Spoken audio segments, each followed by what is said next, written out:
तो चलिए बढ़ते हैं अपने अब हम यहाँ पे राम किंकर बेज की तरफ। तो राम किंकर बेज जो है, जैसे कि मैंने आपको बताया कि नंदलाल बोस के 2 स्टूडेंट हैं, विनोद बिहारी मुखर्जी, अब तक आपको याद हो जाना चाहिए, विनोद बिहारी मुखर्जी और राम किंकर बेज। तो अब विनोद बिहारी मुखर्जी के बारे में तो हमने जान लिया, तो अब राम किंकर बेज का क्या?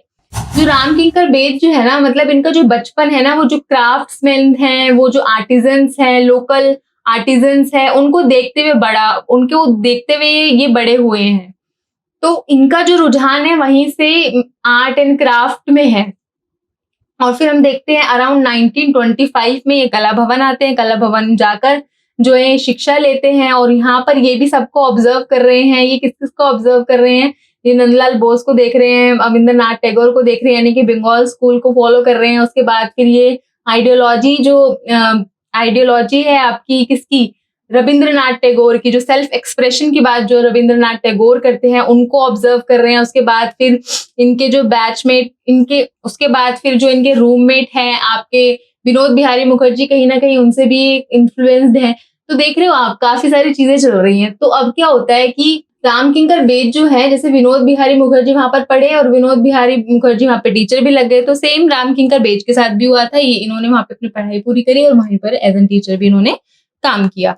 तो जैसे कि मैंने आपको बताया कि ये वहां पर सबको देख रहे हैं, सबको ऑब्जर्व कर रहे हैं। तो अब क्या होता है कि ये जो है ना, ये भी अपने कामों में ना क्रिएटिविटी कहीं ना कहीं लाना चाहते हैं। ये फ्रीडम की बात करते हैं कि हमारे पास ना फ्रीडम ऑफ चॉइस होनी चाहिए। फ्रीडम ऑफ चॉइस हर किसी की, मतलब अगर चॉइस, फ्रीडम ऑफ किसकी? फ्रीडम ऑफ मीडियम की, फ्रीडम ऑफ मटेरियल की, फ्रीडम ऑफ सब्जेक्ट्स की, कि जो मुझे पसंद है, जो मुझे ठीक लगता है, अब मैं वो करूंगा। तो ये कहीं ना फैक्ट्स के ऊपर बात करते हुए नजर आते हैं। जो कंटेम्प्रेरी सिनेरियो उस वक्त चल रहा है, ये उसके बारे में बात करते आते हैं। हम यहाँ पर मॉडर्न आर्ट की तरफ जो है रुझान इनका पाते हैं, शिफ्ट हो रही हैं चीजें। हम बंद कर किसी चीज में काम नहीं करना चाहते हैं। मैं राम किंकर बेज की बात यहाँ पर कर रही हूँ। राम किंकर बेज क्या बोलते हैं कि जो मैं फील करता हूँ, जो मेरी सराउंडिंग है, जो चीजें हैं, जो फैक्ट्स है, मैं उनके ऊपर काम करूंगा।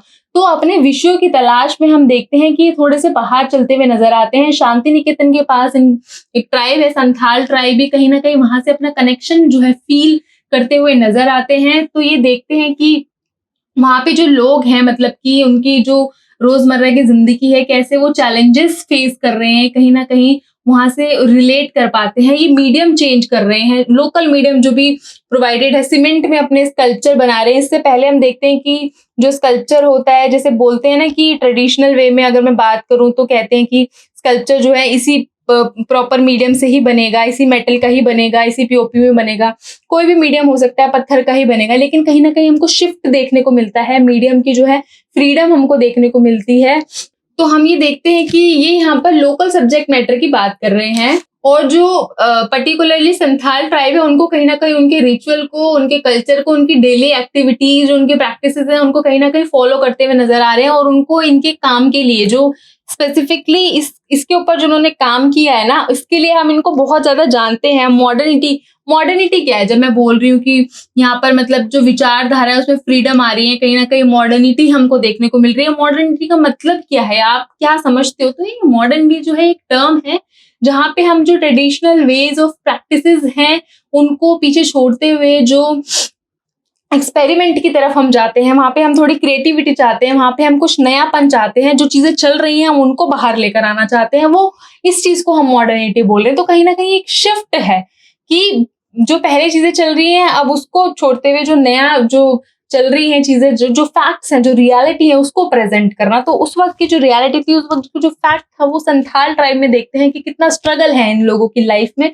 तो कहीं ना कहीं उनको प्रेजेंट करने की कोशिश करते हैं। 1938 में इनका एक काम है संथाल फैमिली, जो आप देख सकते हैं स्क्रीन पर हम दिखा रहे हैं। तो यहाँ पर हम देखते हैं कि एक संथाल फैमिली को प्रेजेंट किया गया है यहाँ पर, जो कि काम की तलाश में बाहर जा रहे हैं। एक मैन है, एक वुमेन है, बच्चा उन्होंने अपने टोकरे पे अपने सर पर उठाया हुआ है, और जरूरती सामान जो है वो अपने कंधे पे टांगे हुए चलते हुए जा रहे हैं। ये more than life size figure है, ये लाइफ साइज फिगर से भी ज्यादा, मतलब ये मॉन्यूमेंटल जो है ये फिगर है।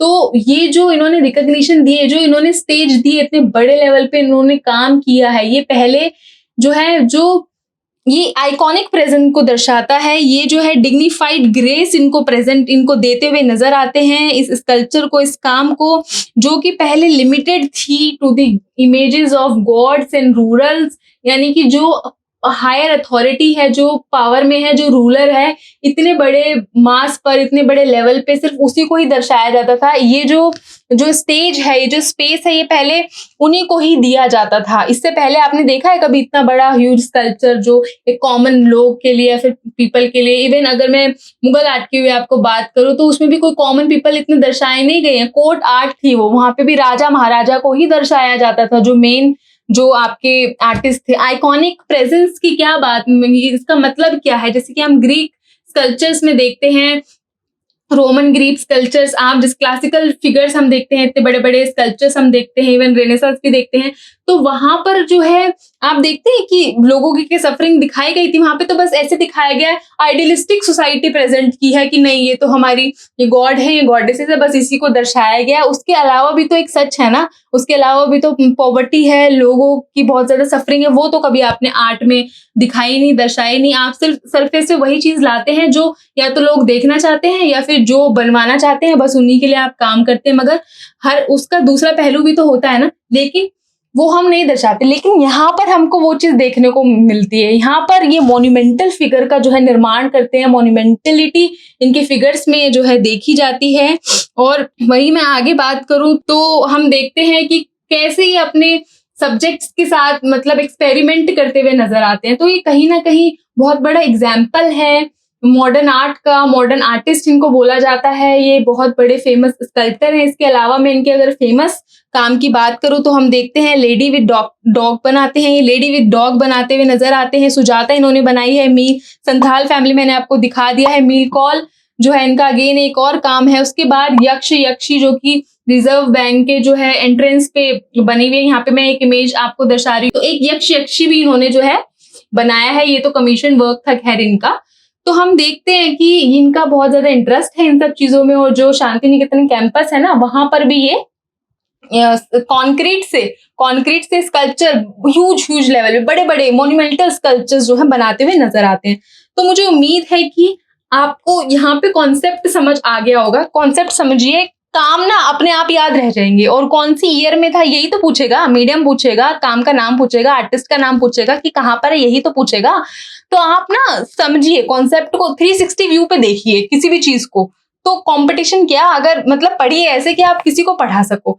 तो चीजें ना इस तरह से आप सिंप्लीफाई करते चलिए। तो हम क्या देखते हैं कि सबसे पहले आपके आते हैं बंगाल स्कूल में नंदलाल, वो जो है मतलब कि बंगाल स्कूल को फॉलो कर रहे हैं, रिवाइवलिज्म ऑफ इंडियन आर्ट कर रहे हैं। उसके बाद फिर हम आपका शिफ्ट देखते हैं विनोद बिहारी मुखर्जी। विनोद बिहारी मुखर्जी जो है म्यूरल में काम कर रहे हैं। उसके बाद फिर हम देखते हैं कि आपके आ जाते हैं राम किंकर बेज। राम किंकर बेज क्रिएटिविटी है, तो फिर यहाँ पे बहुत स्कल्पचर बना रहे हैं, बहुत स्कल्पचर वेल नोन माने जा रहे हैं। फिर रविंद्रनाथ टैगोर की बात जैसे कि मैंने आपको पहले की, तो रविंद्रनाथ टैगोर क्या कर रहे हैं, वो भी इनर एक्सप्रेशन बना रहे हैं, जो उनको फील होता है वो कर रहे हैं। तो आप देख रहे हैं कितने सिमिलर, कितना मतलब कि अलग अलग है, परसेप्शन सबका अलग है, आइडियोलॉजी सबकी अलग अलग है।